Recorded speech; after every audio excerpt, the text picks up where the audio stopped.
আমার রিহু আজকে প্রথমবার বাসে চড়ে ঘুরু করতে যাচ্ছে। আর শুধু রিহু না, আমি, রাহুল, মা, বাবা আমরা চারজনেই আজকে বেরিয়ে পড়েছিলাম সাজুগুজু করে।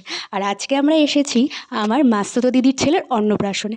আমার এক ছোট্ট বোনপোর অন্নপ্রাশনে এসেছি আমরা। আর সেদিনকে ওয়েদারটা এত ভালো ছিল, আর বাসও এত ফাঁকা ছিল, আমরা চারজনেই ভীষণ কমফর্টেবলি গেছিলাম। রিহুকে নিয়ে কোনো প্রবলেম হয়নি, যেটা তাছাড়া আমাদের বাড়ির খুবই কাছাকাছি ছিল ভেন্যুটা। আর এই দেখো, আমি কিন্তু এইখানে এসে রিহুকে রেডিও করে দিয়েছি, আর বাবা ওদিকে স্টার্টার খাচ্ছে। আর রিহুই যেহেতু এইখানে সামনে ছিল আর কি, ওকেই দেখে সবাই ভাবছিল যে ওরই হয়তো অন্নপ্রাশন, যারা আর কি চেনে না। রিহু আমার মা বাবার সাথে ওখানে দাঁড়িয়ে দাঁড়িয়ে খেলা করছে। রিহুর মামি ওকে নিয়ে একটু ছবি তুলে নিচ্ছে। আর ওকে এখানে সবাই কোলে নিতে চাইছে, কিন্তু ও যেহেতু কাউকে চেনে না, সেভাবে কারোর কাছে যেতে চাইছিল না।